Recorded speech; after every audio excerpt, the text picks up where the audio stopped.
And go, Fred. You start, Fred. We've blessed you with this. He doesn't know what to do. You're here. Oh, I mean, You're supposed to tell him. we just hit start. I thought, like, you know. Okay, so this is all me, basically. I mean, this is like, you guys are. So you're just bringing in some guy to like run your show for you. Yeah, right. All right. Not only that, but we're going to up our viewership by 3 people. Taking your 3 listeners. Yeah. So. And in between all of it, you have to come change all right, the cameras. so what do? I just hit play and then read what's on the board. Start reading. That's it. Just like we rehearsed. All right, episode 407. Should I have said that part, or is that just the? No, that's fine. That's perfect. Okay.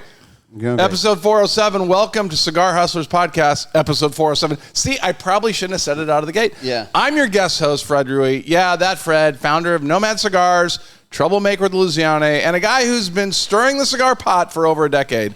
I'm a marketer, a storyteller. I did not write this. A published author, and apparently the only guy on the show that has his own IMDb page. So, how in the world did I get roped into this gig? I have no idea. I have no idea what's even on here, but stick around. We've got wild news stories, NFL Week 4 highlights, cigar industry updates, and, of course, Mikey and Palmer doing whatever it is the hell they do. Nice. Oh, and Mikey, tell me again, how does somebody actually get some of the... Wow, I am schlepping swag for you right now. How does somebody act... Wait, hold on. Let me go back in the days when I did commercials. Back it up. Hold on. Back. All right. Try to be a little more professional, get the please, Fred. You have an IMDb page, for God's sake. How would somebody get some of that cool CH Pod like swag, man? You know, Fred, thank you so much for asking. That's a great question. What you want to do is you want to go on to chpod.com and check out our newest shirts. Nice. Yeah. Have you seen the Gordos and Goblins shirt? I literally felt like my presentation was more polished than yours, and it's your shop. I'm winging it. Well, I agree with you completely. I'm prepared. All right. Hold on, wait. Not only am I winging it, but I got to give some shout-outs here real quick to Juan de Jesus, my guy Mark Palmer again, and I said Kali the entire last episode. It's Kian is my guy from Germany. So thank you very much for your support in this upcoming couple of weeks, or the past couple of weeks. And yeah, I'm not polished. Kian, we hope your shirt gets there. First time international shipping. Yeah, we sent it to Germany. Yes. This show is going to be a train wreck. All right, let's fire this up. Episode 407 starts right now. Bing. No, you keep going. And you're the next. Oh, and then I read more? Yeah. Yes. Seriously, this is a lot. Let's see what's making the headlines this week. Some stories you definitely won't believe, but absolutely need to hear. Here's what's trending. That sets up a pretty high expectation. We deliver every week. It's fine. Do we? All right. Yeah. Palmer does a great job. There's no small talk. We just launch right into this? We small talk from the stories as we go over them. Wow. All right. What do you think this is? Not a cigar podcast? There's some stage direction on there. Wait, I'll handle this. There's stage direction on there, so don't read anything in the parentheses. Stage direction. Yes. Walk center stage left. First up, California residents are under attack, and no, we don't mean by earthquakes or wildfires. This time, it's a squirrel, and not just any squirrel, a very mean squirrel. Residents of San Francisco Bay Area City are on the lookout for an aggressive squirrel that has sent at least 2 people to an emergency room for medical treatment. Joan Habeck told ABC affiliate KGO TV that she is walking in on the Lucas Valley neighborhood and San Rafael when a squirrel seemingly came out of nowhere and attacked her leg, clawing and biting. It clamped onto my leg. The tail was flying up there. I was like, get it off me, get it off me, E. Black said. Isabel Campoy also said that she was attacked while walking in the same area. Mm-hmm. And the squirrel launched itself from the ground. This is just a video that you have to make. To her face and wound up on her arm, leaving her bloody. Both women went to the emergency room and the TV station, and it was reported on Monday. Flyers have been posted warning residents the squirrel is no joke and that more than 5 people have been attacked by this very mean squirrel that comes out of nowhere. Lisa Bloch, Marine Humane Services, says that they've had no reports of the squirrel attack since mid-September. I guess squirrel attacks were down during that time. If the squirrel crops up again, nonprofit will coordinate with the state to remove the animal. One more strike. Yeah. Next, an ER doctor went to. This is where we chit chat about the story. Squirrel. So I feel like there should have been like a parentheses stop. Okay. Yeah, I mean, listen, we don't have many guests. He's working on that. He's trying to get better. You don't have a guest today. Yeah. The good news is that it sounded like all the words were spelled correctly for you in that round. Yeah, I kind of feel like being here is like it's like being back in the day, like if you were invited on the Maury Povich show. Yeah. But you don't know why you're on the show. Right. Your wife's like a dude or something. Like nothing good. If you don't know why you're on the show, nothing good happens. I don't know why I'm here, so this can't end well. Anyway, back to the squirrel. You are the wow, father. that sucks. A super secret squirrel that's attacking people. The flyers look like wanted posters. They're kind of funny. Oh, so they're trying to find the squirrel? Well, yeah, they want to catch him and remove him. Oh. And okay. Relocate him, I guess. Kill him. I don't know. Where are you going to put? It's in California. They're not killing It's in anything. San Francisco Bay Area. Yeah, they're not killing anything. But do they know it's one squirrel? How do they know? Like, it could be more than one squirrel. It could be like a squirrel gang. Yeah. And they just You're happen right, to it could see be. one at a time. But is there a squirrel sketch artist that's sitting back there like, is this the squirrel is this what the squirrel looked like? Yeah. The squirrels are daring each other at some gang. could where be a they're like, gang "Look, initiation." If you went in, you got to go attack that lady. He's got like a teardrop From the on ground, his not eye. from the tree, from the ground. Yeah. It's harder that way. Yeah, this could be like on the whatever the squirrels have for their own TikTok. This could be like a hey, you got to go. Squirrel talk or It's probably being filmed. They're probably like sharing it in their squirrel circles. Yeah. Could be. Good point. It's a good point. What do you say, Boots? What's in Yeah, your boots? he's probably got like a teardrop underneath his eye. And Yeah. Two of Yeah. them now. He's attacked two people. Thug Yeah. life. Thug life, yeah. Yeah. That's tattooed on his back. Okay. Yeah. Thug life squirrel. Are they allowed to remove squirrels from California? I thought maybe there's like a law. Do you think that ICE would remove them? No, I'm talking about. Are they actual? Do you think they're allowed to remove squirrels from California? from What Cali? do you mean, like Yeah. out of the Hunting state? season? Like anywhere? Oh, sure they are. There's Yeah. a squirrel hunting season in Florida. you can. I mean, especially a squirrel that's like attacking people. They won't be killing them. I can tell you that much. I bet they would. I bet if it's like a rabid squirrel or You something think- like that. Yeah, what are they going to do? Put it in like an apartment somewhere? In California? Yeah, exactly. There would be a rabid squirrel apartment. There is not. They would.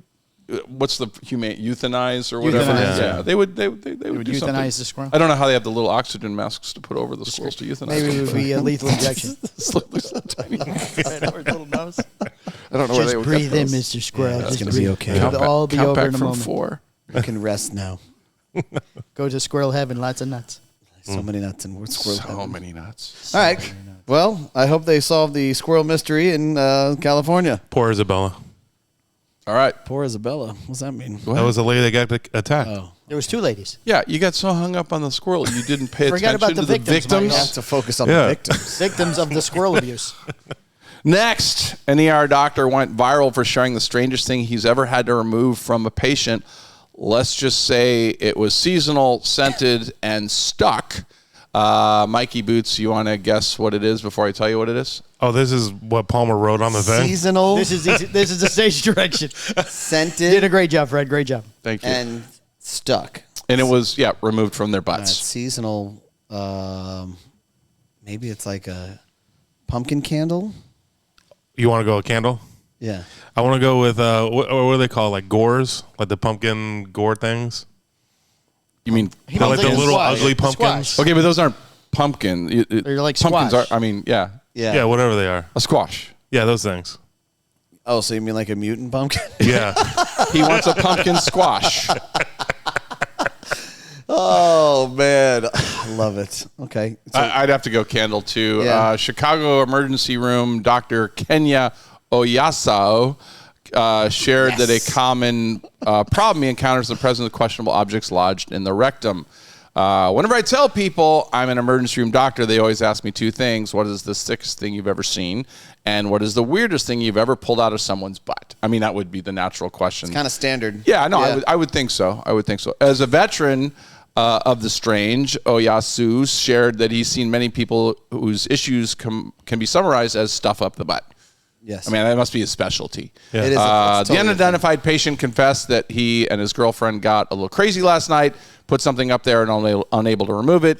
The unspecified something was truly sensational. This was a Yankee candle.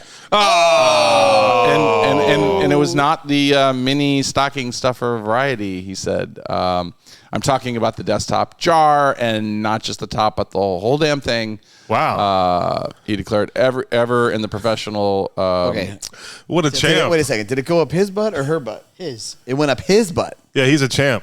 He wasn't fucking focused on how it weird. got in there. He was focused on the exit strategy. Holy moly. Well, yeah, after he got very out there, he relaxed was gentleman. definitely focused on the exit Yeah, strategy. the question now becomes how to get it out. And for really things that big, you can't just reach up there and grab and pull it out because Surgery. Well, for those of you scientific, the suction causes a vacuum to pull it back in. So to remove objects like this, Oyasu said that you have to intubate, paralyze the patient with anesthesia, and put them on a ventilator as you would for an operation. Give them medication that relaxes every muscle in their body so you can go up and grab it. He added that identifying the candle, he added that after identifying it as a candle obstructing the exit, he placed his staff placed bets on what scent it would be. You guys want to guess the scent? I said pumpkin. Oh, but yeah, pumpkin spice. It's that time of year. Yeah. Yeah. I can't vote. I know the story. Yeah, he said, this time I won the bet, pumpkin spice. It was October. It was easy. It seems our candle smuggling hero is not alone in his pursuit of curious butt plugs. Nearly 4,000 people, by the way, are hospitalized every year for something that accidentally got stuck in there when they fall down. Up their butt. Of these reported When cases. they fall down. You said when they fall down. That's So always the here's something story. interesting. The average patient visiting the emergency room is 43 years old. 78% of the patients were male, and 40% of these patients required hospitalization. Over half of the bodies were sexual objects, including vibrators, anal beads, sex toys, while remaining inserted items were less obvious. Just think of the man who had to rush into the emergency room after getting a can of deodorant stuck in his butt. So you're going to tell me that the average person going into the emergency room is 43 years old, is a male, and probably has something up their butt. Yes, and you're supposed to ask Boots right now what's the biggest thing he's had up his butt. Boots, what's the biggest thing you've had up your It's butt? in parentheses. Boots, what's the biggest thing? How old are you, Boots? I just turned 38. You're closer than Okay, me. so he's got some time. He's got some time. Little What's time. the average years? So, I mean, Yeah. Yeah, give or take. Have you ever found yourself in a situation where you're like, you know what, honey, That's not coming back out. shove this up my butt? No, Not yet? no, never, Do you think it'll happen? never. Are you sure? I'm positive. You're not 43 yet. You never Yeah. know. It could happen when you're 43. Palmer, you tell us. I'm 58. You're past I'm that past age. all that now. Yeah, he was. Yeah, didn't work for him. From like 43 to 45. After that, you're like, this is just, you know. Everything, Not fun anymore, huh? anything but any butt stuff makes Boots uncomfortable. So we like to. is that what Yes, the call? yes, Okay, yes. all right, good to know. Yeah, we think he's up to something, and he's just not telling us. Definitely up to nothing of that. All right, so hey, scented candles. This guy's got a problem. I would say so. It's Yeah. a big scented candle. Yeah, it's not a little scented I candle. don't Yeah. think you just like that's your first experience. No, Like, I mean, right. You I have think there were smaller candles. I think there were thermoses. I think gotta there were work other up things to like that. you know That's you don't just like go coming in hot, scented candle. How do you keep the lid from coming off if it did come back out? How do you know there was a lid involved? How Because did he you said know? it wasn't just the top, it was the entire candle. So you're saying it probably wouldn't work with the lid? Well, you'd have to, otherwise it's an open thing. I'm just wondering how you would know that. Yeah, I mean, I was how do you gonna know ask that the If you same go back and question. read what you read, the man said that it was the lid and the candle. Well, if you go but back. wait, aren't the lids on there like really strong? Yeah, Like they've got the they're, Yeah, they're but he sealed. said the suction's so hard he can't pull it out. So you think it might. Didn't mean it couldn't get it. Do you in. think he went lid first? I'd really like to get to the other story because I don't want this. Like lid I don't care. in. I don't care. It would make sense, I guess, that way. Because it's curved. Yeah, it's got like the There's little a rounded top yeah, on little it. knobby. Not Look, flat. somebody was drunk out of the gate anyway. This was not like a sober decision. I'm You sure. think it was Yeah. just alcohol? I don't know. There was definitely some methamphetamine or Hey, where's that candle? yeah. I'm feeling a little spry. You know what, honey? You know, it'd be hot. You know what we should do right now? Go Keep get the it candle. lit. Right. Oh, Make sure you do another bump. It'd be even better if somebody else bought them the candle as like a gift. Oh, a gift? Like, hey, here's a seasonal. Oh, perfect. I'm gonna Yeah. shove that up my ass later. Fucking epic. Okay, excellent, sir. Fred, you're doing a fantastic job. Moving on to the next story here. Hope we got better stories coming here, folks. All right, let's get serious for just a minute. What's better than that story? Yeah. We were at Squirrels and we've had time for your NFL Week 4 wrap up. This is a perfect. Do people listen to the show for the Week 4 wrap up? Is that like a thing? Yes. Really? I think so, yeah. Because I watched the game last night and it was great. We're going to talk about that game because you are a Green Bay Packer fan. I am. So here's how the big games went down. Kansas City Chiefs bounced back in a big way, taking down the Baltimore Ravens 37-20. Unbelievable. Patrick Mahomes threw 4 touchdown passes, including 250th of his career. The Ravens' night got a lot worse with Lamar Jackson left with a hamstring injury, raising big concerns about Baltimore's season. Am I supposed to stop in between every You're doing game? great. Okay, You're doing all right. great. We'll review afterwards. All right. The review at the point end. system. We'll talk. Across the Atlantic, the Steelers and the Vikings made history in Dublin. They played in Dublin, Ireland this week, if you weren't following along, which is why we got an early game on the East Coast. Pittsburgh came away with a 24-21 win, powered by 7 sacks and 2 interceptions. Minnesota rallied late, but mistakes and penalties cost them in the end. In Chicago, the Bears edged the Raiders 25-24. The defense forced 3 early turnovers and even blocked a field goal to seal it. Still questions linger about their offense, especially with DeAndre Swift struggling. Meanwhile, in Tampa, that's your team, isn't it? Yeah. It was the battle of the unbeatens.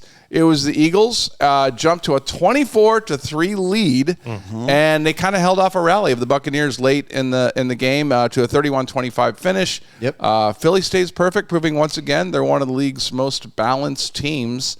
And in Detroit, the Lions rolled past the Browns 34-10. A 65-yard punt return highlighted the route as Detroit continues to build momentum. It did. So here's the picture.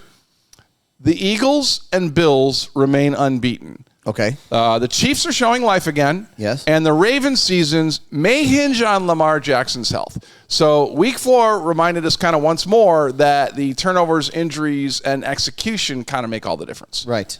That's I a think Week fair. 4 wrap-up.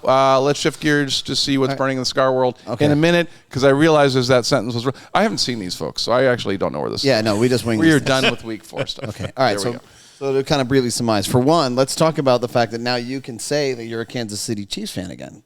Congratulations. Isn't that necessary? But Yeah, because you won, and now you Yeah, can say, now you can put the jersey back Yeah. out, go out in public. Right. Yeah, you can say, "Yay, go Yeah. Chiefs!" Right? Because you're a big Yay, Chiefs guy. go Chiefs. I I'm love not a big Patrick. Chiefs fan. You're a big Chiefs guy. Yeah. No, my wife's a big Chiefs guy. We went over this last week. I know. Well, now you're still playing that. My Yes, wife and still I going with love the Kansas City Chiefs. Okay. Is that what the T-shirt says? Yeah, exactly. I'm going to get you new candle boots. Oh, Wow. See, now, in order for me to do that short clip for the real, I have to start with that one segment, and then I got to go find that piece and then bring it in, and it's going to be epic. It's a lot of work. Okay, so, I mean, the other big game, it was the Dallas-Green Bay game. well, this was obviously pulled before this game ended. What? This segment? No, it was pulled today. Yeah. Well, it didn't talk anything about that, did it? The Week 4. He talked about NFL. it. He mentioned it. Did it? Yeah. Mentioned what? The Dallas Green and Bay Green Dallas Bay? game? Not on here. Oh, No, it no, didn't? No. Okay, so should NFL games end in a tie? No. Let me ask you that. No? What do you think, Fred, before I get to boots? No. I like that they, and I think they eventually won't. Yeah. I think that nobody wants it. The crowd doesn't want it. I think that they made a good move by making the overtime rules during the year match the overtime rules that exist in the playoffs. Right. And the reason you made those changes in the playoffs was because you can't have a tie. So why not just let's just make that rule going along. If they got to play longer, they play longer. I like the new overtime rules. I think it's fair. You're going to get you're going to get the ball back one way or another, and deferring becomes a very strong reason in overtime because now you know what they did. If they only needed a field goal, you know you only need a field goal. If they got a touchdown, you know you have to go for a touchdown. So Right. I like the new, but absolutely, I don't think we should end in a tie. Last night was even as a Packer fan, and ended up being a tie. It was a shootout. Yeah. I mean, it was just like that could have been a Super Bowl game, and if just one of them would have won at the end, that would have been like an amazing Super Bowl. Right. I mean, I stayed up, and I think everybody left disappointed. Yeah. You know what I mean? I kind of felt like, though, look, I wanted to win as a Packer fan, and kind of in some of that, I was happy to just be in it because I thought Dallas was play calling a little better than we were. We I think the throw at the very end that we ended up with 1 second to kick a field goal was a disaster. Could have been an absolute disaster. Yeah. I'm like, who was not watching the clock? Who made that call? But I also kind of had a little bit of, you know what? They kind of both deserve to share because I almost didn't want to lose her. Even I'm a Packer fan. Everybody wins. Yeah, and I hate to have that attitude, but I'm like, God, they both played their hearts out. I mean, it was a good game. Well, nobody won though. They tied. They both but nobody didn't win. lost. They both win. Nobody Everybody won, wins. but nobody lost. And I mean, Well, I think that's how Jerry wanted it. okay, so can we talk about that? Yeah, I think. Sure. Yeah, let's we talk can about it. whatever you want. I want to. Well, let's finish talking about the game. This is good, but I want to talk about the Jerry Jones opening scenario. Okay. What was it? He's talking about the opening segment of The opening Sunday Night segment Football. about Micah Parsons going to Green Bay, Jerry Jones. So it was very public knowledge that Micah went away, and that like he said, Jerry didn't even call me. He felt abandoned. Well, he didn't even know he was going away. But Micah didn't know. Yeah, that's what he said. But when he found out, Jerry didn't call him or anything like that. But here's what's weird. They opened up Sunday Night Football with Jerry Jones saying how proud he was of him, how he respected him. It's a total PR. When has Jerry Jones ever opened up any? It was a total PR positioning thing that was weird. Right. Yeah. Weird. Yeah, it was. Yeah. I mean, I guess I didn't see that part. I was probably just running around dealing with children or whatever. Because they don't normally have anything that big a deal in the beginning like that. Right. Yeah. And then Micah Parsons apparently has a suite in Dallas. Yeah, He does, and his whole family's there, but most of them are wearing Packer gear. Yeah. That was part of his contract. Which is wild. For me, the funny part is you can't judge if the player gone is worth it or not in one game. Right? Agreed. However, I will say this. There was one drive at the end of the game where Dak was running, and the guy who sacked him because he didn't break the line of scrimmage was Micah Parsons. And he was in. Yeah. I mean, Dak was in the end zone, and Micah Parsons ran from all the way across the other side of the field, chased him down, and stopped it. So was he worth it? Would the $28 million would it have been worth? Yes. Just winning this one game. Yes. Is that how far apart they were? I think it was like $28 million, right? Something like that. I thought it was less. I thought it was like only like 6 or something. It was like some retarded. Because I know we paid like $180 million for this guy. So yeah, but, I mean, but I'm talking about for like the 1 year, right? So like that's how far they were off on their contract per year. million. Like how much? It wasn't a lot. Is Micah Parsons? Well, then that game right there. That game, as much money as you spend, it would have been worth $28 million to have you win that game. Yeah, because Jordan Love would have had a lot different of a game. He's averaging $47 million per year. Yeah. On his new 4-year, $88 million contract. But how far apart were they in the negotiation? That's the thing. You'd have to look back at that news. But anyway, whatever it was, it came back to haunt him. He was pretty quiet most of the game, but you don't, but so there's that was a key play. There's $120 million guaranteed. Right? Mm-hmm. Yep. So that's about $30 million per year. Yeah. If you didn't so I was pretty close at $28 million. Yeah. Yeah. $30 million was the $30 million guaranteed for that year. I don't know, man. I don't know how you let him go.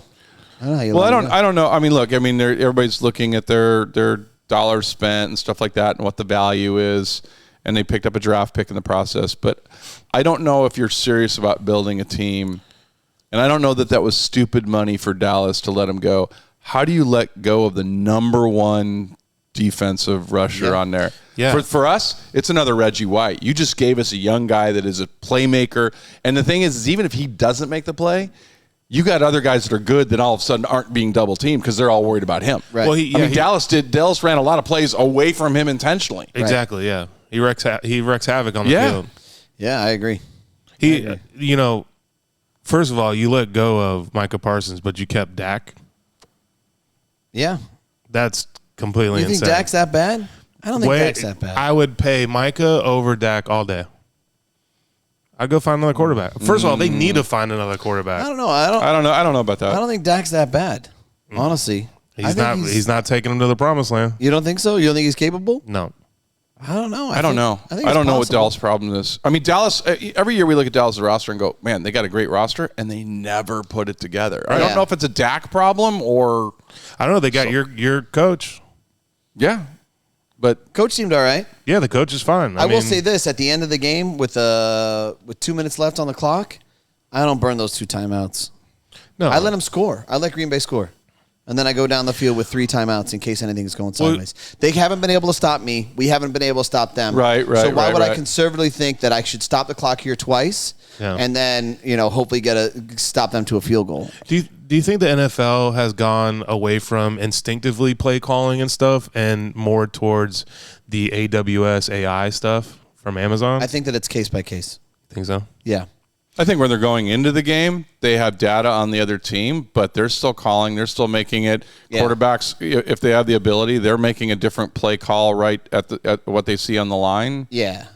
I saw a clip from a year or two ago with Dan Campbell talking to Goff, and he's like, just go for it. And they went for it and won. So, that's not AWS data says that you should punt them or whatever. Yeah, there's so many intangibles. Yeah. I think that works really well on field position game. Mm-hmm.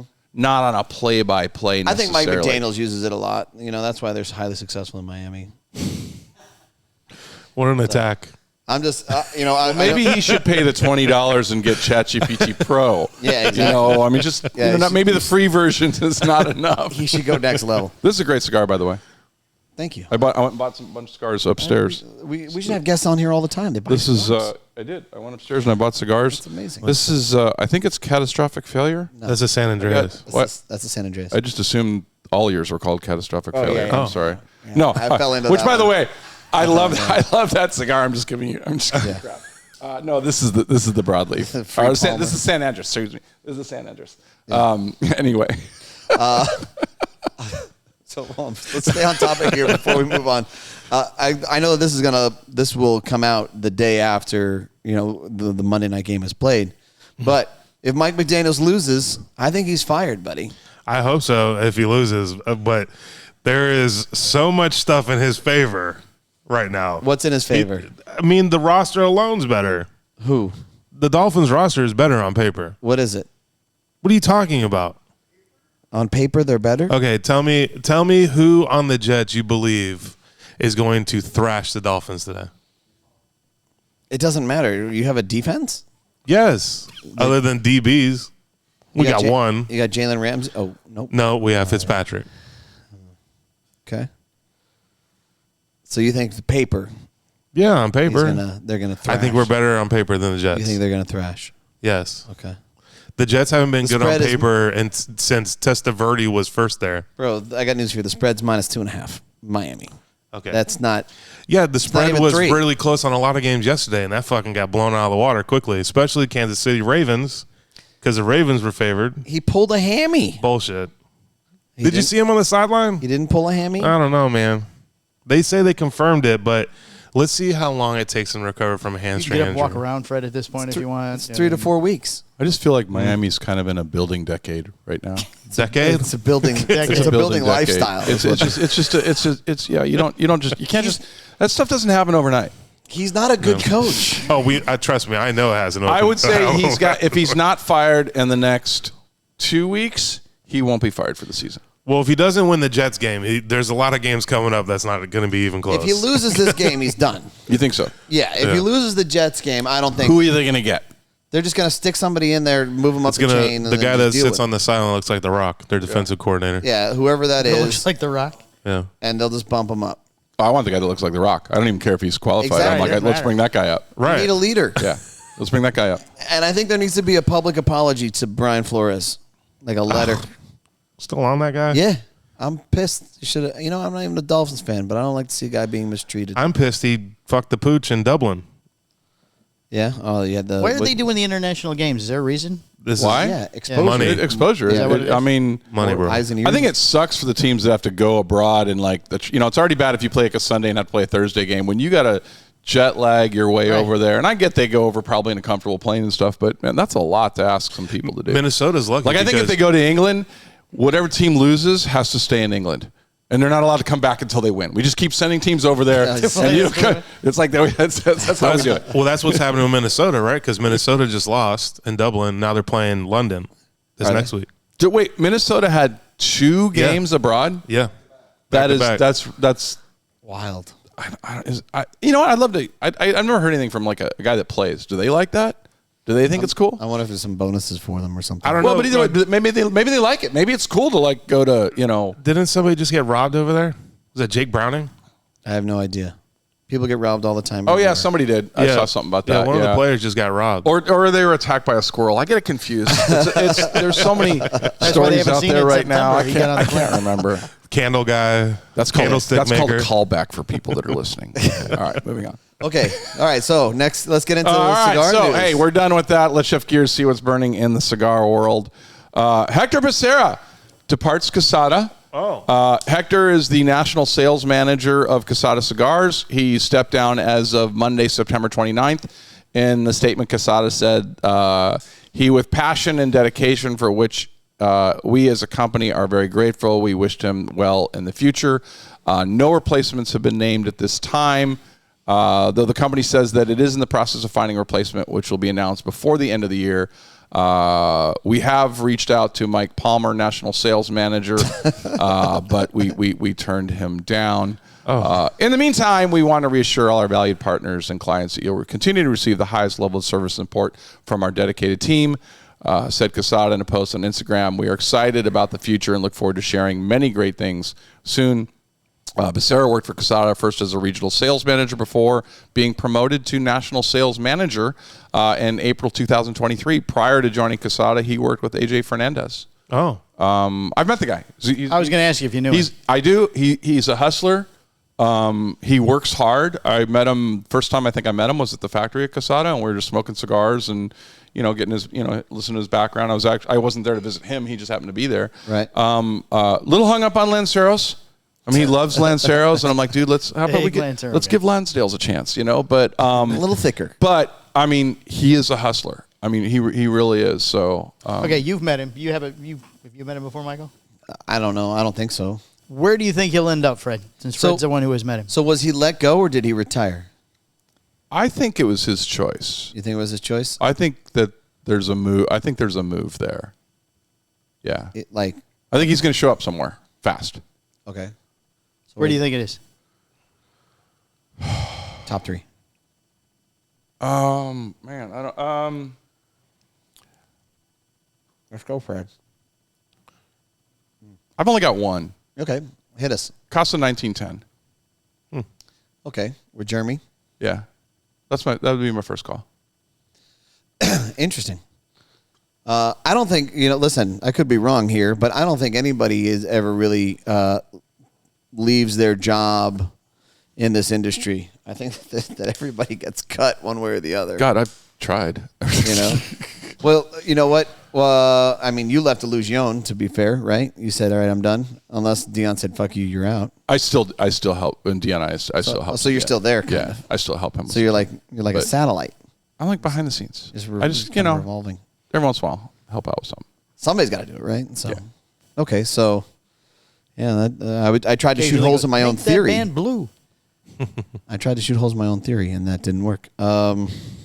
But no, to answer your question completely, though, Dion and I, we had a plan to accomplish something a certain set of time, and we did. Right. So it was done. So for all intents and purposes, it's done. It ran its course. Most people don't walk into a position in the cigar industry with an end date in mind, or once this is completed, here's your end date. Especially somebody in sales. Right. So my guess is that he's going someplace else. That he had an offer they couldn't match or something, and he was like I said, he was a hustler.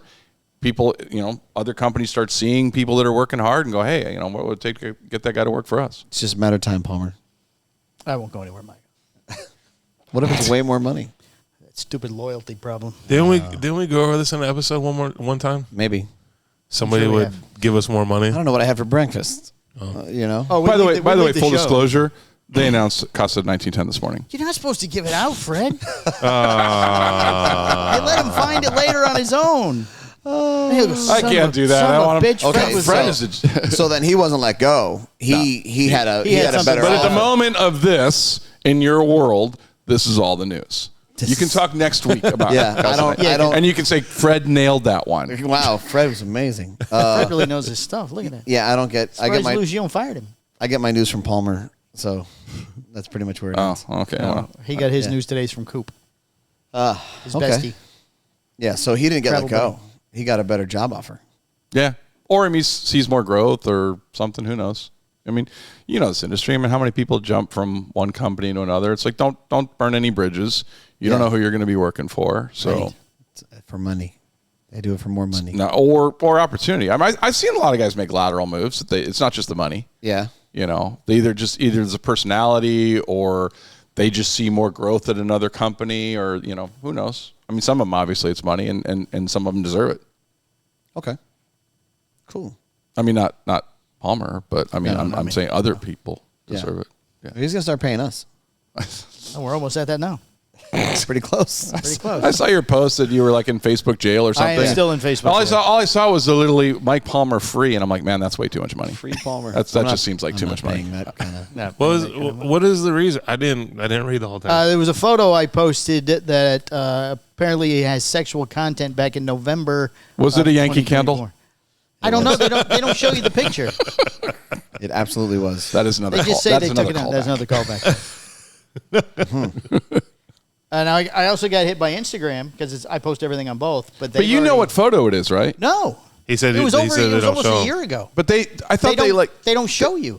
I thought sometimes they don't tell you the exact reason but they show you what the post was. No, I got a black square that said "Look closely" at the bottom, which must have been my caption on it, but no photo. And you have no idea what it was. I post 4 times a day a year, so 365 times 4. Who Yeah, I knows? don't know. I don't follow you. Yeah. I'm just kidding. I understand. I blocked you. Yeah, we blocked too much content. I reported like whatever post Yeah, I it was. reported it's so weird. You know what? As a matter of fact, here's the image that. I screenshot it on my phone. I mean, what really sucks about that is that because I had that happen a long time ago on Facebook, and it is a black hole of getting an explanation of what it is. There's no what did I contact do, and it took me 4 weeks to figure out what even the post was. Well, I knew what the post was, what their issue was. And I remember the post very specifically because it was one that we boosted or advertised. And I had a post of a woman that was a telemarketer. And I don't remember what the post was about, but it was a telemarketer or something sales related. And I got slammed because this represented too attractive of what an image would, what a woman should be in this position or whatever it was. It was this weird. Wow. I mean, it was just like. That's wild. Yeah. It was, and it wasn't like this hot woman. It just looked like a normal person that was Right. on whatever. But somebody didn't like it because she was blonde or blue-eyed or red hair. I don't remember what, you know. From But Pakistan. yeah, but I mean, it took me forever to find out. If I can't post this, if this is I'm like, wow. But it's impossible to get anybody to tell you what it is. There's no help desk to call. There's no. I mean, Mark's unavailable. yeah. He's busy grappling. So my ban's supposed to be lifted today, but still nothing yet.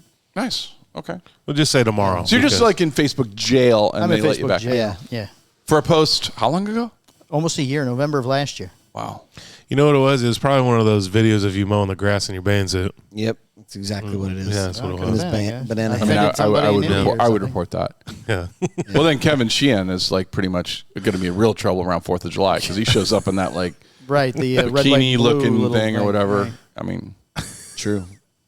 Okay. All right. Next story. Costella Groups. Why is this all in caps? Like we have a story all in caps all of a sudden? Yeah. Just mix it up. All right, because she thought I was getting older as the show was going yeah, on. as And you now start- Well, you might have hit the button with your thumb.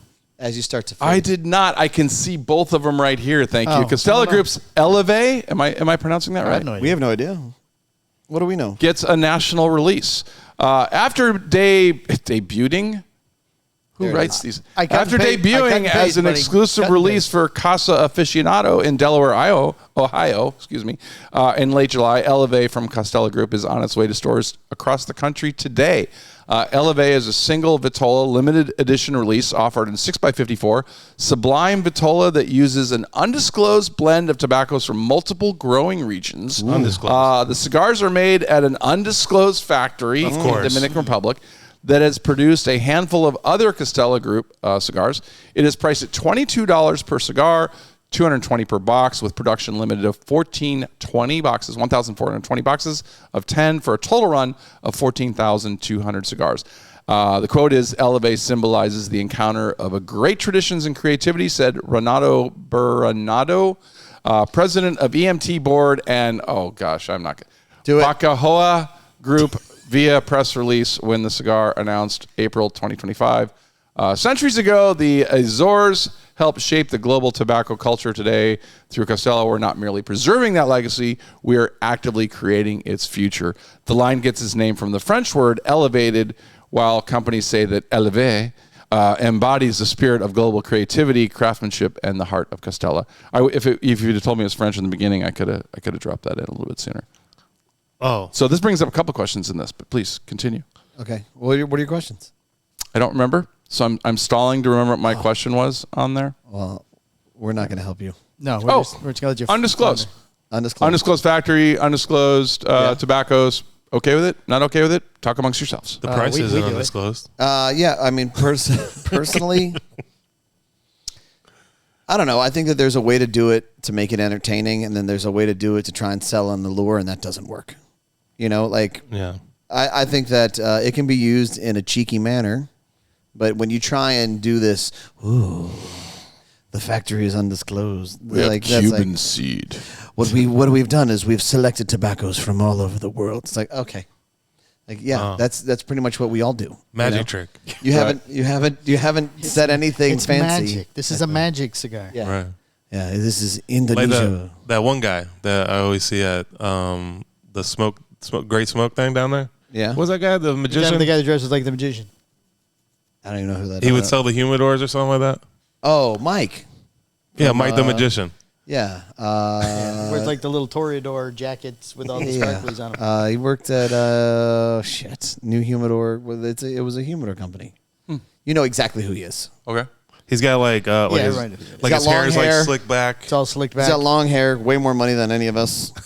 Really little sparkly. thin mustache or sparkly clothes. Yeah. Yeah, He's at every PCA. Who's walking around. I don't know. Always smiling. Yeah. definitely looks like a Living his magician. best life. Huh? Okay. I don't think he's selling an allure. I think he's selling that he doesn't give a shit. Oh yeah, Yeah. I mean, the geek in me wants to know. I mean, you blend cigars, so the geek Yeah. in me wants to know kind of what they put in there, especially if I'm smoking. Oh, what is this? Is interesting. What is it?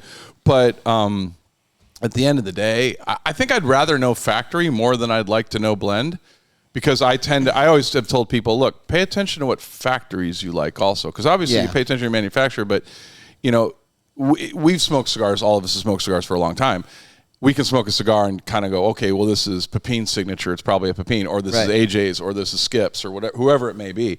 So I'm always curious. You know, I always tell people, look, you know, pay attention to what factory you like, not just manufacturer. You might like more out of that factory because they have a process of fermenting tobacco that is you're familiar with. Right. Try other brands that are out of that factory. So for me, I'd rather know factory than blend, because it's a finite number of tobaccos anyway. Disclosing the blend is like, okay, cool, but Yeah. I mean, to be honest, though, I don't know who Elevate is, and I don't really care. Like, the way that they kind of delivered that, I'm not interested in it. That's the new from our friend. That's that group that he's with. Oh. good friends are you? who's our friend? Yeah, I feel like we have no friends. I feel Oh, okay. I got you. You know, you're talking about Yeah. from So, the Is there a Azores, reason they're not doing the show today and I'm here? Is there, I mean, I'm just. yes. Because they're from the Azores, where the farm is. I got it. Yeah. So, like, okay. So, you know what? Now, Wait, is the farm actually in the Azores? You know what's even funnier? Supposedly, What's even funnier? in the Azores. allegedly, let's say, and the factory. What's funny is now that all makes sense. Is I didn't even understand that at the time. Oh, yes. And yeah, no, It was my reading. I apologize. I don't know. It's okay. You know, I have no He's idea. not used to it. If I don't say it, he doesn't believe it. Yeah. Yeah, that's fair. Okay. So that makes sense. Yeah. So okay.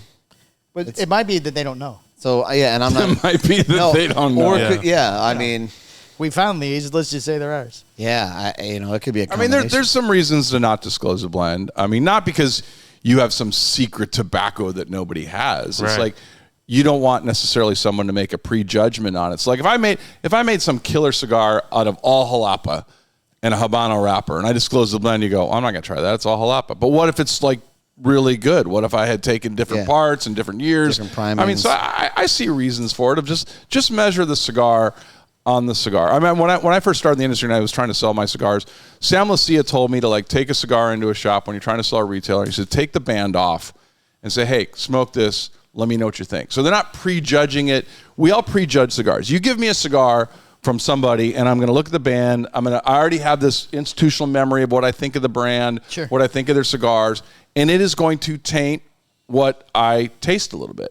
I'm going with so if you can go in completely fresh, not know, and just measure it on its own without a band, without a determination of who the brand is, things like that, or the tobaccos, I think it's more of a fair shot at the cigar. Has cigars always been released since boutique cigars started? What was that, 25 years ago or whatever? Did they always release the blend? No. Okay. No. Devil's advocate for that. I think that if the brand has done a good job as far as building and making good cigars, then the opposite. You'd be attracted to it because it was that brand in particular. Sure. So, no, yeah, absolutely.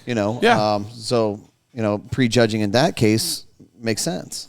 Yeah, are you prejudging, or are you just open to go and look? So anything you put out, I'm like, I want to try it. Right. I want to see what your interpretation is that. But you had to earn that right along the way. Yeah. I don't just blindly do that with everybody. Right. Yeah. Like Elevate. I'm not sure that actually proved my point. No, it's actually the opposite. I think it just proved your point. I think I think that's the only reason why you would not disclose is if you just didn't really know what was in it. No. There's a lot of great cigar makers that just don't disclose because for whatever reason they don't want the distraction of it. It's funny. Sometimes it's funny. Well, like what's in it? I can't tell you. Yeah, like But why not disclose the factory? Like, is there a reason to not disclose a factory? Maybe it's not known as a good factory. If it has an image that's bad, then yeah. I mean, are there really bad factories, though? Absolutely. I'm sure there's tons of unknown factories where you're like, well, I've never even heard of that one before. Wouldn't you want that name to be known so it can grow? I would think. I don't know. Yeah, look. at the end of the day, we're just measuring whether the cigar tastes good or not. Look at the cigar. If the factory's made knockoff Cubans for 100 years and we all know it, that's I wouldn't want to disclose that factory. If a factory is notorious for plugs, I wouldn't want to disclose that factory. Yeah. But most people would never know that, though. Your average consumer would never know that. But we all know. Yeah. Like the inside baseball guys know, right? And we're really good at talking shit in this cigar industry, right? Like, oh, here we go. Well, this show. Yeah. Oh, yeah. So much. We've been at 46 minutes. We've talked 40 minutes of shit. So yeah. With candles. Yeah. Right. Yeah. So probably doesn't smell like pumpkin spice now. Yeah. Probably doesn't. Different type of spice. Really? Ouch. Depends off the lid came off, I guess. Listen, he's used to being over in that chair. He's not really good off the. Yeah. Yeah. It's okay. So, all right, moving on. Opus X, La Edición de la Sociedad adds 3-count boxes. I'm so glad it's not just me. To try Words are hard, aren't they, Fred? Yes, words are but the hard. difference is I pronounced it correctly. Yeah. Yeah, but you still had to butcher your and way we're going to through it. repeat it again. La Opus X, La Edición de la Sociedad, the first cigar release of Manny Errate Enterprises Opus X Society, has added a second packaging option. In addition to the 20-count boxes that the cigar debuted in, it's now offered in 3-packs. Oh. The cigar is the same 6 1/4 by 49 Grand Corona that uses an undisclosed blend that is made by Arturo Fuente. Each cigar has a price of roughly $90 before local taxes. La Edición is Spanish for the edition of the society. Was introduced last year by the company, which started by Manny Errate. See, I can't say his name. you said Irate earlier or something. Iriarte. See, Jack, Just names try are it. hard. Names are hard, Jack. Names are hard, Jack. Iriata. Iriarte. Yeah, that's it. That sounds good. Iriarte. We'll go with that. I apologize, Manny. Miami-based he's a big designer fan. whose long history of working with Arturo Fuente. Beyond the cigar, Manny Enterprises sells a variety of Fuente-branded merchandise. The company's second cigar, the Opus X Gold and Bullet, is expected to ship next month. Oh, Gold and Bullet. So the 3-pack for the people that can't afford the boxes. That's awesome. And they're $90 a cigar. So $90 a cigar. So it's an Opus that's not sold by Fuente? Is that what this is? Well, it's that whole relationship of the Opus X Society. Oh, this is the humidor company. Yeah, so this is their cigar that was limited. I think it was in a humidor, and now the same cigar they're breaking into 3-count. Right. Is We have it- so many of these it humidors now Cameroon? nobody's buying. Is Put it 'em in a Cameroon? Is there Cameroon in it? It's undisclosed, buddy. It's undisclosed. Maybe that's why it's undisclosed. It's undisclosed. It's undisclosed. We can't say where we got it. Very interesting. Yeah. Is it an expensive cigar? $90 a 90 cigar. $90. 90 a clip. Were you not listening to the? He doesn't listen when you read. No. Why am I even reading? Who am I reading for? Exactly. Palmer. Oh, okay. And Jack as So well. Jack Jack. listens. So it's $270 a 3-pack? Yeah, that's what it Yes. sounds like. A lot cheaper than a box Plus of 20. local taxes. Plus local So if you're in taxes. California, it's like, $400. It's like $7,000. Yeah. Yes. And it has to be $7,000 registered. and a in squirrel. another Yeah. 2 days. Well, yeah, you got to register it and all that. It comes with a psychopathic squirrel. Right. All right, Mil Dias de du el TL. Lord. Say who Mil Dias de du el. This is redemption for Palmer. He's feeling good 2025 right shipping in October. John Huber, co-founder of Crown Heads, has never been shy about acknowledging that some of the company's cigars have been inspired by specific cigars, which I think kind of everybody does that. They just don't always admit it. For the company's next limited edition cigar, the inspiration came from Hoyo de Monterrey, Le Hoyo de Du. The origin of the project probably goes back 10 plus years, said Huber in a press release. Back then, a friend introduced me to a cigar from Cuban Hoyo de Monterrey portfolio called Hoyo de Monterrey, Le Hoyo des Du. Spanish translation is of the gods. And you like how I just looked away and pretended that I made that up, but it was written.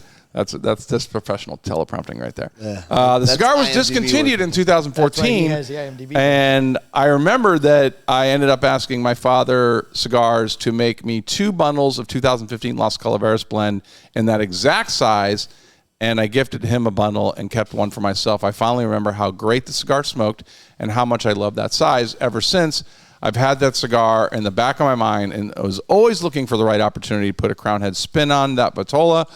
More recently, Huber asked Eradio Pichardo of the Duarte factory, I'm probably saying that wrong, to create the Mil Dias de Du The trick is you EL, just power through. Just keep which is actually 2 cigars.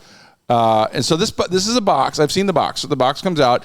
It is the Mil Dias Habano and the Mil Dias Maduro, both in 6 1/8 by 42 Vitola. Each cigar has an MSRP of $11.50. Both cigars are packaged together in a single box, which contains 6 of each. Production is limited to 1,500 boxes, 12 cigars. Habano blend, the original Mil Dias, uses the Ecuadorian Habano wrapper over a Nicaraguan binder and fillers from Costa Rica, Nicaragua, and Peru. The Mil Dias Maduro, which was introduced in a regular production line in 2024, uses a Connecticut broadleaf wrapper covering Ecuadorian Habano binder and filler tobaccos grown in Condega, Jalapa, and Ometepe, regions of Nicaragua. Crown Head says the cigars will start shipping early October. Aha. So a Lonsdale. 6 1/8 by 48. It's a little bit bigger than a A Lonsdale. little bigger, yeah. It's an interesting size. Yeah. Not quite Toro. Not quite Lonsdale. I'm a big fan. I like a lot of what John does. I like a lot of his interpretations of it. Funny, I'm interviewing him tomorrow, actually, so I'm going to ask him. Nice things. But I'm curious. You know that gonna 6 send and this to 6. You know, you have 6 Maduro, 6 not, and so it's just. It's kind of different. Well, as a collector, I'm in. I want them both. As a retailer, how is it for you when you have like some moving and some not, or do you just sell them as boxes? And You're right. That gets awkward because a lot of people will say they just want one or the other. Oh, I just want the broadleaf, or I just want the Habano. Howard G did that when we broke it down. Yeah, and that was a struggle bus because you sold a lot of one in particular and not the Right. other one. Oh, the back 9. So I said, this came up the other day when I was talking to somebody, and I said, what I would like to see is if you're going to do a combo box, I would like to see like 6 Toro and 6 Robusto of the same blend. So I like that blend, but now I buy a box going, sometimes I have time for a little one, sometimes I have time for a bigger one. I would like to see somebody do that. Right. Now, I know that I could just go buy 6 out of one box and 6 of another, but if you're doing something limited and special, Right. 2 different sizes to me, I think would be, if somebody likes that cigar, for me as a cigar smoker, that seems more convenient for me. Yeah, that makes more sense than 2 blends. Yeah. Yeah, I think you're right. Wait, call Greg. He's over there right I now. mean, you could literally call it like seasons because, short dog walkers for winter when it's cold out, and then summer, you get summers. You could call it like seasons or something. But if you're only buying 12 cigars for 2 seasons, then we have a problem. Look, I didn't do the math. I just, He's an idea guy. I'm just not, you just take that idea and do you on with it. Hold on to these 6 When it gets for cold. winter. Yeah, and then they're going to be He's nicely against aged. the short cigar winter thing. What's it? He's against the short cigar winter I thing. think Why? it's silly. He thinks Because it you doesn't live in happen. Florida. I do. It's a real thing in the cold. You think so? 100%. A couple people. 100%. Yeah, a couple people have defended it. Well, and maybe it's not winter. Maybe it's just time. So you know what? When I Okay. first started smoking cigars, one of the things I loved about the Fuente short story was the idea that I could still have a full cigar experience in a short amount of time. It didn't mean I wanted a small ring gauge. It just meant that I wanted a full cigar in a smaller package, and that's what I love about short cigars like that. Right. And where were you smoking this, Fred? I mean, outside. I don't know. No, I'm sorry. Where are you from? I'm originally from Wisconsin, but I mean, Yeah. I was probably smoking it back then. It was probably Washington State, but it wasn't a weather issue.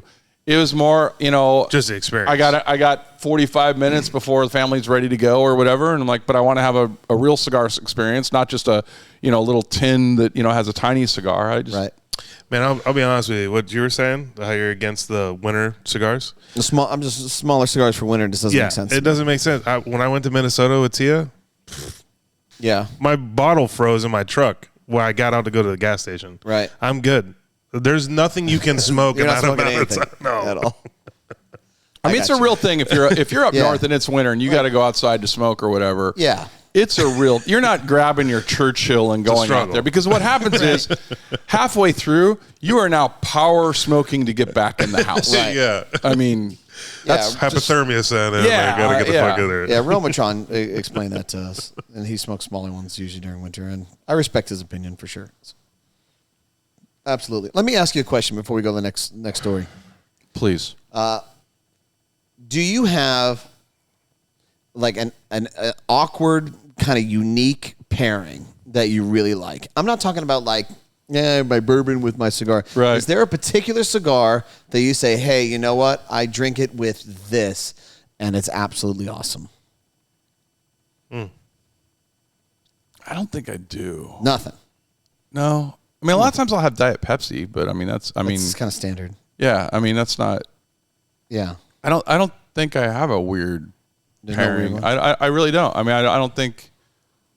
If I do, it's like maybe I've had something somewhere that I'm like, oh, I didn't think that, I just ate this Cajun food and didn't think the cigar would hold up or whatever. Right. But I don't think I have, I don't have a go-to weird pairing or anything I can think of that would be like, do you you think- have one? Yeah, do you have one? Oh, I absolutely do. Do you? Yeah. Oh, I can't wait Is this to hear going to be this. cereal?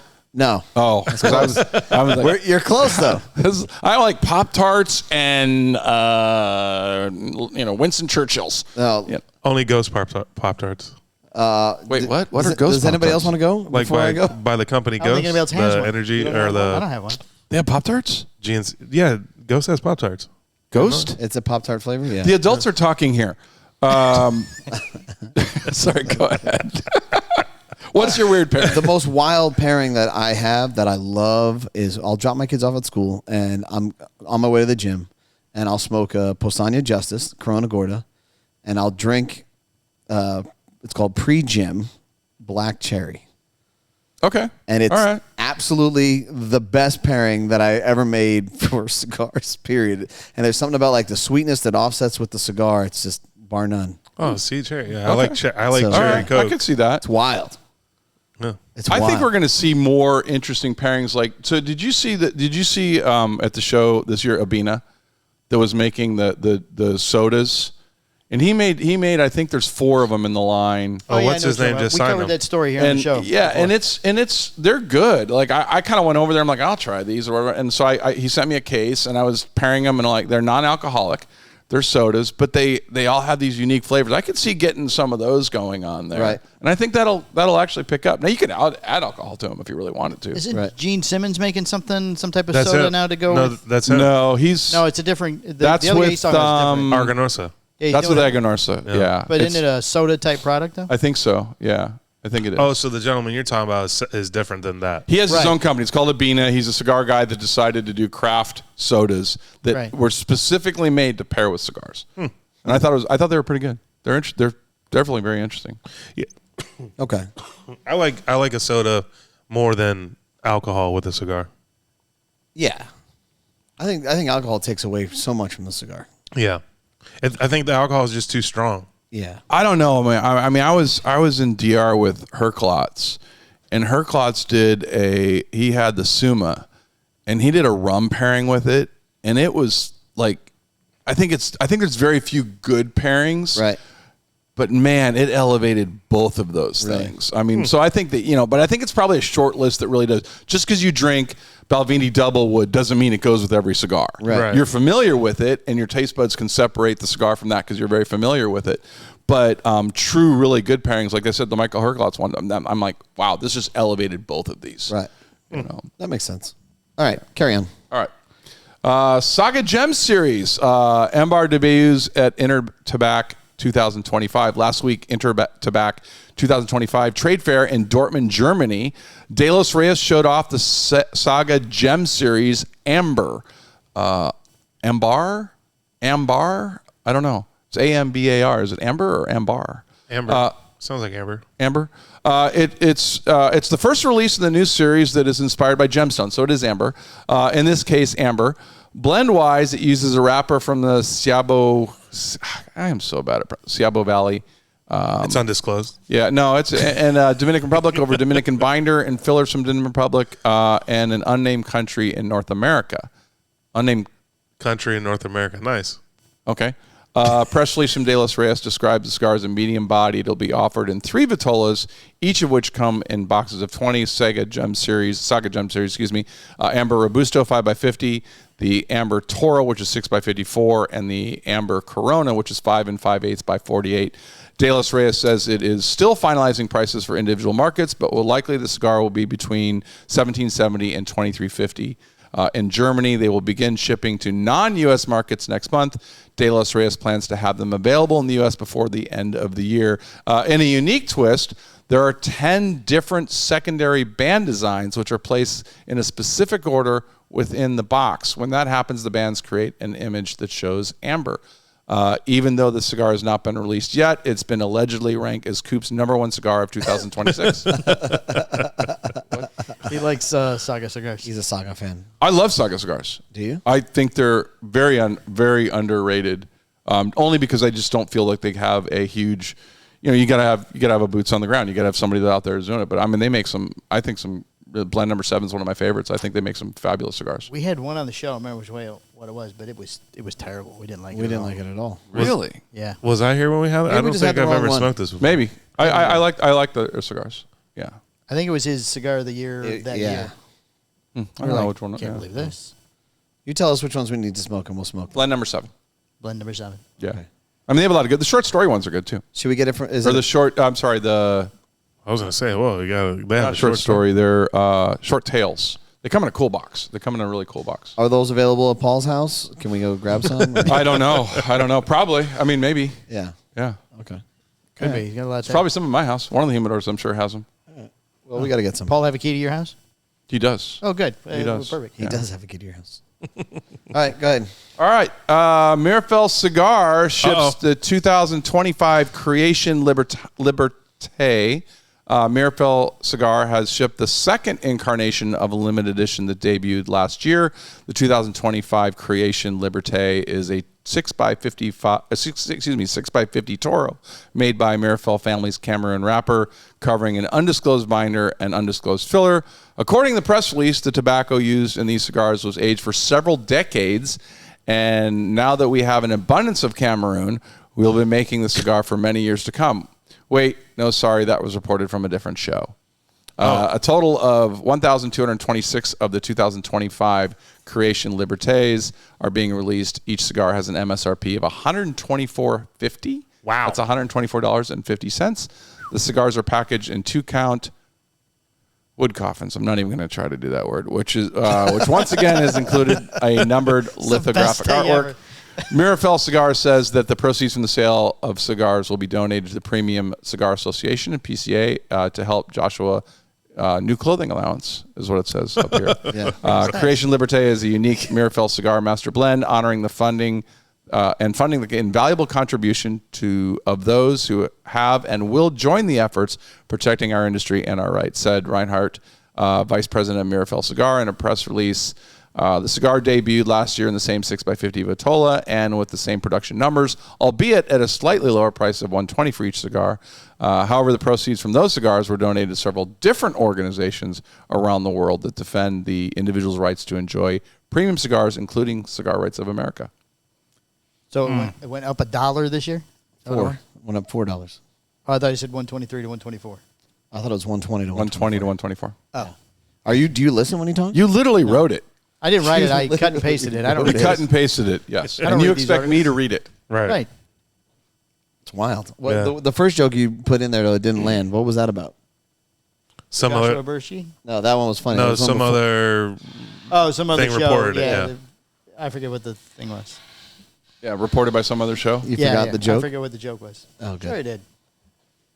There's 3 pages of this stuff. Wow. Okay. You're telling me? I'm would having you- to read it. The no joke shit. was the abundance of Cameroon wrapper. Oh, that's right. They're making these for a while because they have abundance of Cameroon wrapper. Oh, wait, never mind. Right. No. Which this makes sense now. It makes sense that they have An abundance of wrapper? Well, no, it makes sense that they are now coming out with more with the Cameroon wrapper. Well, they came out with this last year. Oh, this is a cigar they've already come out with. Yeah. Oh, okay. They just made more of them. It's a new one. It's a good cigar. It's a great cigar. I mean, yeah. yeah, that's not, yeah. It tastes totally different. You know, I like them for sure. I mean, they're not quite Saga Blend number 7s, but you know. Ask Palmer what his favorite cigar is. What is as good as a Saga Blend number 7? Apparently, you're right. Fred, you should ask Palmer what his favorite cigar is. Yeah, that's a good point. What is your favorite cigar? Any Postania cigar. That's not what Great answer. That's such a political answer. Great answer. I feel like you haven't worked in your own cigars here. Do you want to? Is that coming up? I mean, We have a press release in here. Yes. oh, good. Okay, good. It's the last story. You save it for All the right, end. well, So speaking of names I can't pronounce, yeah. Right, exactly. Okay. All right. Well, hey, let's move on because we're already over an hour at this point. So. and right. finally, oh gosh, right out of the gate. How do you pronounce it? Nope. Nope. Do it. Nobody helps me. I can't pronounce any of your stuff. Let's go. Let's go, Mr. Rewey. Just it's a Rouet. Poshik. Poshik. What? Poshik. Poshik? Yep. Poshik. You know, you could phonetically spell it up here for me. You could help me out. No, why would we do that? Poshik? Poshik. Poshik. Poshik. Poshik, because I know it's going to come up again. Poshik sends second release of the Shepherd to stores. Bam. 2 years ago, the Big P Incorporated. I'm just going to call it that now. It's the Big P. The Big P. And Matt Booth of Room 101 combined forces to create a limited edition named the Shepherd. Now, 100 more bundles of the original cigar are on their way to retailers. The cigar is the Shepherd, a 5 3/4 by 50 Robusto Extra. Delicious. In an email, Mike Palmer, you're literally sitting right here. In an email, Mike Palmer said this. Uh-huh. Yes, you're reading National it. sales manager of Poshik. Big P cigars. Big P Cigars sold half wheel. The cigars in this release are from the original stock that was shipped in 2022, which were found in our warehouse. Nice. As was the case with the original Very release, deep. some of the main details are being kept under wraps, including where the cigars are made, what's in them. Undisclosed. Undisclosed, redacted, made and blend details. There is no list. The wrapper is described as really good. The binder described as strong enough to keep it all together, and the filler is described as leprechaun magic with a dash of fairy dust. Yes. See, While the that's the way blend to do it. remains the same, the new release has 3 main changes compared to the 2022. First, it's $1 more with an MSRP of $15 compared to the $14. That was redundant. You could have just said $1 more at $15. You don't have to say compared to the $14. Well, Half Wheel has like a specific amount of words that they need to cover per article. Second, while the original release is packaged in plain 10-count bundles, the bundles for this version feature artwork reminiscent of Samuel L. Jackson's character Jules Winfield in the 1994 Pulp Fiction. Nice shout out there. Yeah. Finally, there's only 1,000 cigars are being released for the newest incarnation, while the original release consisted of 10,000 cigars. The cigars in the newest release also have the same blends as the first release, which was the Ezekiel 25:17. Yep. Which reads the Bible verse that reads, "I will carry out great vengeance on them and punish them in my wrath. Then they will know that I am the Lord when I take vengeance on them." I feel like I should have done that in the Samuel Jackson voice. Motherfucker. Bundles They the like it when Shepherd you do started voice. shipping to retailers yesterday. Yep. Yep. Yeah, they're gone. All sold out. Didn't last long Then why are we talking about it?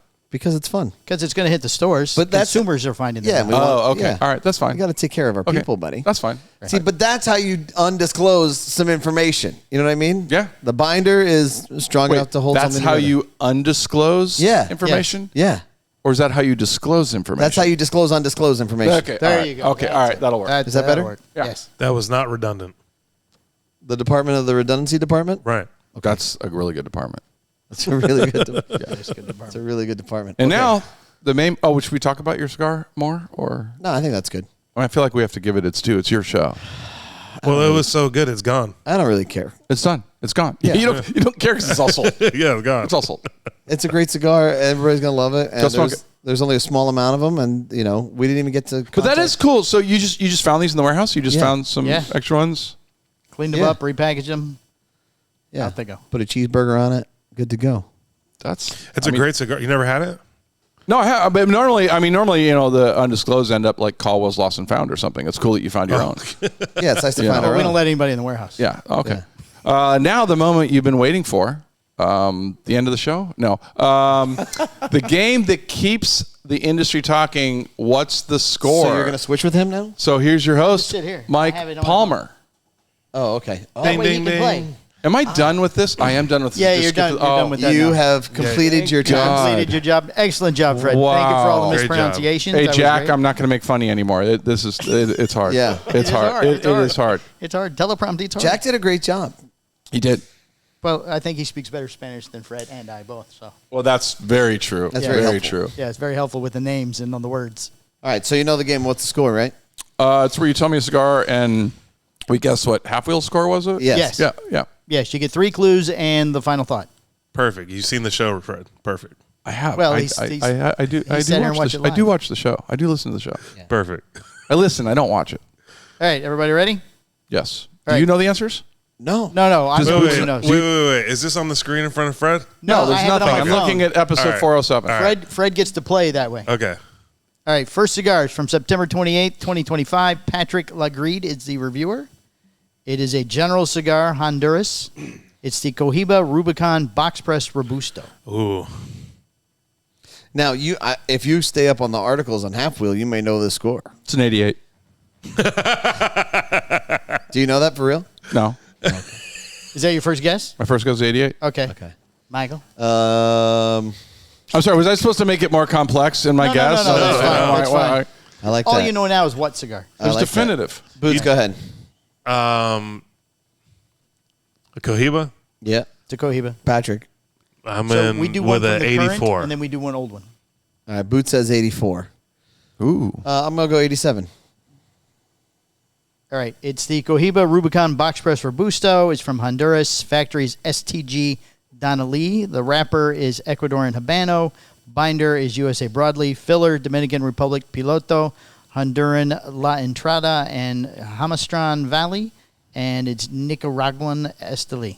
Length is 5.5 inches. Ring gauge is 55. It's pressed. MSRP is $8.49. And he smoked 3 cigars. Okay. Now you guess again. Are you staying 88? With the additional information. Nothing to change my information. 88. Okay. 84. I think it's going to do relatively well. Really? Yeah, Habano with a broadleaf binder. I mean, everything is good except the fact it's STG. So, What year was this? this year, This year. This year, yeah. This is the Oh. current. September. Okay. But it's Honduran. I'm going to go 89. All right. 88, 84, 89. Yep. All right. First clue. It reminds me a bit of pork jerky, particularly some pork bites I picked up recently. Pork jerky. The veins are small and thin, and the wrapper has a bit of oiliness to it, giving it a smooth texture to my fingers with only the slightest bit of texture. Oily Habano. Oily Habano tastes like pork. Is this because he ate pork jerky right before he smoked it? Well, he did say he picked them up right before, so.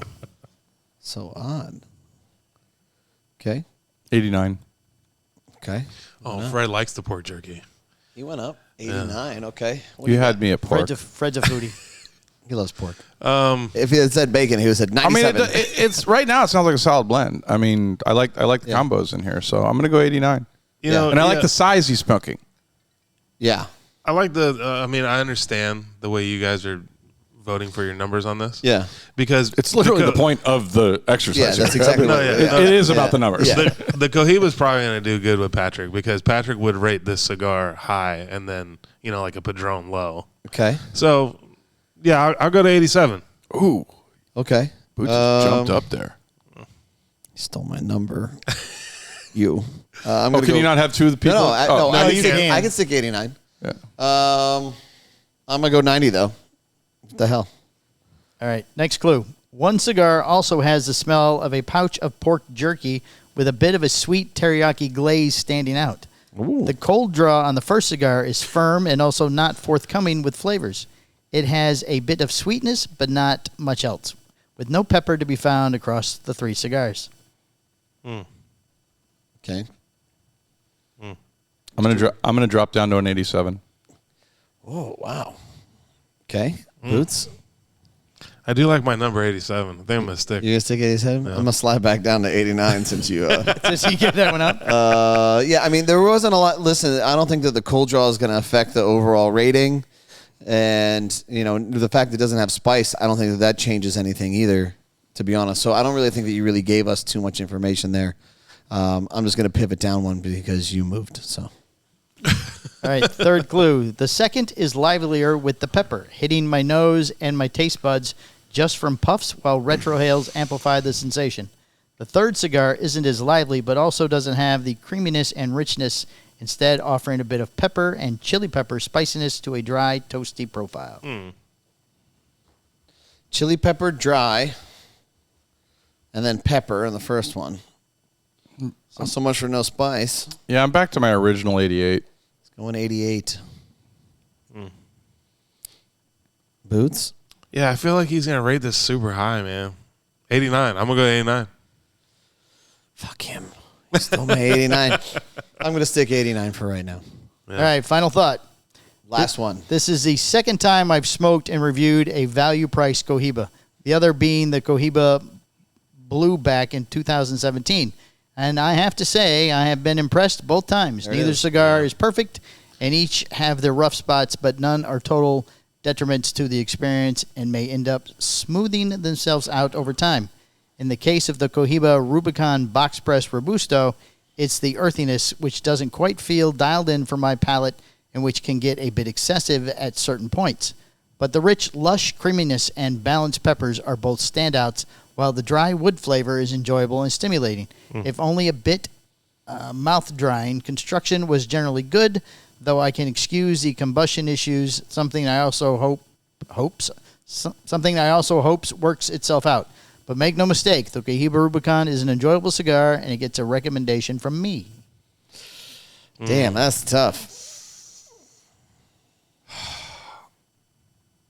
I'm going to go 87. Okay. I feel like he's apologizing for the score, but that he likes the cigar still. He's upset that I almost went 86, but I'm going to stick 87. Okay. I don't think he's apologizing at all, and I think he's going to rate this at 90. Wow. Okay. Yeah. So what are you doing? I'm going 90. Oh, my God. You guys are For a just... Cohiba? I mean, this guy's going to rate this high. You guys have just put me in like a pickle situation here. I don't think he tasted pickles. I think it was Might be the only it was thing pork. It was pork. 87, 90. I'm going to stick with my 89 then. I'm going to stick 89. I think 89 is where I'm going to hit it. So 87, 90, 89? Yep. 86. Wow. Oh, I almost went down to 86. Wow. Oh, yeah. Okay. Fred won. Oh. All right. There you go. One mark check for Fred. Wow. That's just a half point, though. Yes. Just All right. by the way, that was still pretty high. We'll go the other way this for the time. Cohiba. So I'll go first. Okay. To make your, I think that gives you a better advantage. So. Okay. All right. This cigar is from February 12th, 2014. Brian Burt Cigars, Dominican Republic. The Nomad Cigar Company pre-release review. The Nomad Connecticut Cut Fuerte Robusto. Wait, Fred's allowed to play on this one? I don't remember. It's 2014. I don't He doesn't remember. I don't remember what the cigar was. Which cigar was it? The Nomad Connecticut Cut Fuerte Robusto. Great. He's like, I didn't even make that cigar. Oh, wait, there's not even. Nomad, Connecticut, Fuerte, Robusto. Doesn't say Yeah, there's no that. cut. I didn't know what that was. Okay. Yeah. It's special. It's limited edition. Well, on my cigars, you did have to cut the top. You have to, yeah, it's very important. All right, Michael. The draw's way better. Nomad, that's AJ's, right? AJ Factory? That's in the next... I'm talking to the manufacturer. That's another clue. Oh, It's he's AJ. not It's telling. AJ. It is AJ. I'm going to go... It's the biggest cigar that everybody told me not to make. I'm going to go 80. You know what? Fuck it, 89. I'm going to go 89. I have no clue about the cigar, so I'm just going to stick in the middle, 85. Damn, that's low. Half Wheel 2004. I'm going to say 86. Okay. All right, it's the Nomad, Connecticut, Fuerte, Robusto, Dominican Republic. Tabacalera L&V is the factory. Wrapper is Ecuadorian, Connecticut. Binder is Ecuadorian, Habano. Filler, Dominican Republic and Nicaragua. Size is a 5-inch by 50. It's a Robusto. MSRP back in 2014 was $7.90. Do you say the wrapper is a Connecticut, like... Wrapper is Ecuadorian, Connecticut. Okay, so it's a lighter cigar. Well, it's called... But it's stronger, lighter cigar. called the Nomad, Connecticut. Yeah, but it's called Connecticut Fuerte. Yes. Yeah. Could have been Connecticut Broadleaf. They smoked 3 cigars. He reviewed 3. It's not a bad size, though, 5x50. Yeah, I'm going to go 89. This was by Brian Burt. I don't know if Yeah. I said that. You did. I'm going to go 89. I mean, it sounds like a good cigar. I'll go... Tabacalera L&V, is that accurate? The Connecticut Fuerte was AJ's. So, A little misinformation there. I think so. Unless it's a Yeah. special I mean, I'm trying to AJ think if I factory. did it, but the Connecticut out of L&B was not Fuerte. So if they're saying Connecticut Fuerte, that was AJ's. Okay. So, Only AJ. Yeah, and I mean, AJ cigars are great, so... So what did you do? I'll go 87. Okay. What did you say, Michael? 89. 89, 87. I'm going to stay 86 until I hear otherwise. All right, first clue. There is a slight give when squeezing the cigar, though not soft spots of note. The aroma off the wrapper is a general barnyard and hay note with a sweet tobacco note on the top. The cold draw is an intriguingly creamy cinnamon and pepper note that already has me looking forward to lighting it up. It's dry draw. It doesn't change anything. It doesn't change anything for us, or does it? I don't think it changes the rating. 89. I'm going to stick 87. I'm going to stay 87. Clue number 2. The burn continues to be nice and even with the ash holding on well enough to keep the last bit of the cigar smoking cool. Without any bitterness or harshness, the notes of spice, pepper, cinnamon, and an overall nuttiness are able to shine through to the end. Shine through to the end. I think he likes it. Yeah. 5x50. Connecticut. Was that like a brotherly kindness size? No, it's a standard Robusto. I'm going to go 80. I'm going to stick 89. 87. 88. Oh, All right, we're all in line here. final clue. The first Dominican line Nomad released had 4 regular production sizes available at launch, just like the Connecticut Fuerte line. However, the sizes are not the same. Sorry, it was a short review. There wasn't a lot of information. Yeah, it's older. That's all right. Right. Yeah. At least he doesn't That have was the all it beef said? jerky stuff. For his final thought? No, that's the final clue. Oh, we're not at the final thought. Not the final thought yet. Okay, that doesn't give us any intel about the cigar. Right. So Right. That's would why I assume that apologize. We're all probably going to stick where we're at. I'm going to stick 89. 87. 88. All right, final thought. As I quoted in the beginning of this review, Rewey had stated that it's Rewey. it's a crazy how hard it is to blend a Connecticut cigar. While that might be true, the Connecticut Fuerte sees it all fall into place. Solid construction and a good flavor profile combined to make a very desirable line that I'm going to assume will be well received. The only minor issue I had were some slight burn issues in the beginning Oh, it's a 60. that that corrected themselves. Great cigar. Love the flavor. You know, I had to correct it a few times. 10. Yeah. It was 2 millimeters off on the burn. I had to Right. correct it. It's fucking- it was atrocious. While the cigar might not develop or change much, it would be hard to argue that having a consistent and good profile is a bad thing. I can easily suggest seeking these out when they are released in March. I know I'll be looking forward to smoking all 4 sizes to find out which ones I'll be adding to my collection.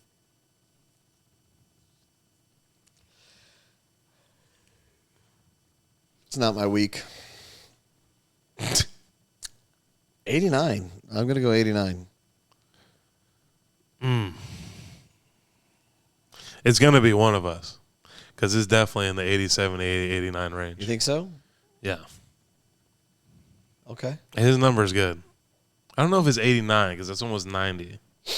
Right. It's not like it had complexities. It's same flavor. I am going to stick at 87, though. Okay. Oh, Fred. I'm going to go 90.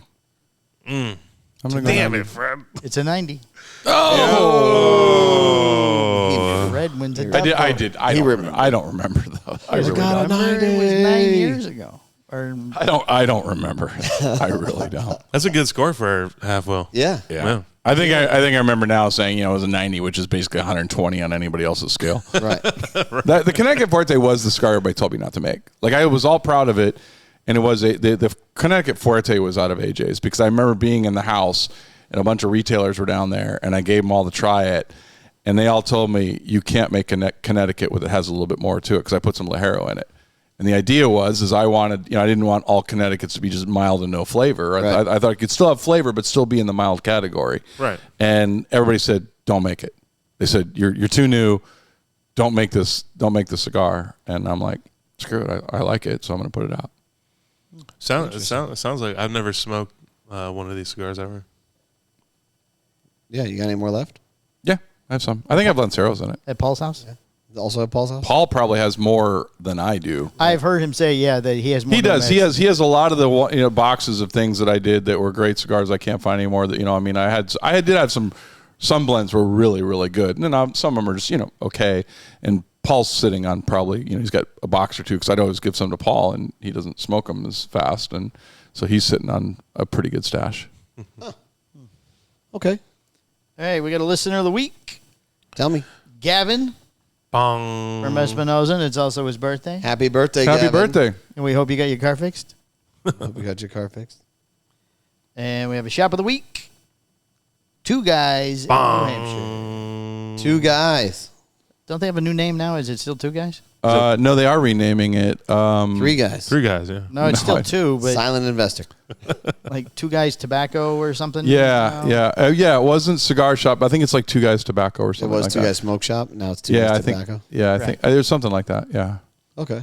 So are they distributing now? They removed the barrel and the guy, and now it's just Right, they removed the barrel. Right. Yeah. Removed the barrel. Yeah, they just went to a plain orange block logo. simple. Right. Yeah. Actually, they kept the barrel, got rid of the guys. Yeah. Okay. Anything else? Right, no, that's it. That's all we got. All right. Well, hey, make sure you check out chpod.com. Check out our apparel. Make sure you like and subscribe. I probably should have said at the beginning of this, but I screwed that up.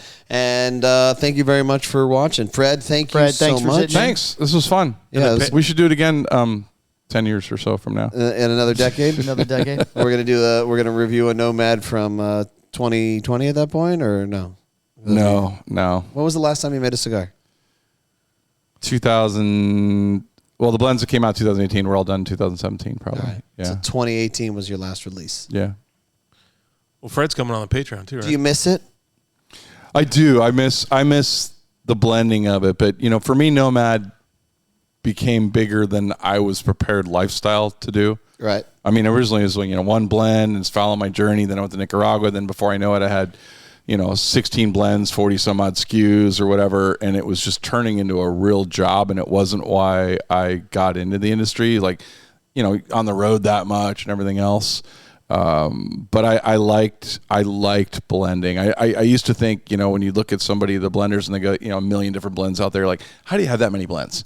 I'm thinking I'm going to, 4 blends or whatever, and then as you do it, when you're, the process you're going through, and you're like, okay, this one doesn't quite make the cut now, but I mean, this is one that I'm probably going to want to put out later, and that's what happens. So I miss that process. I miss the blending. I miss playing with the tobacco that way. Could you see yourself making something with Dion?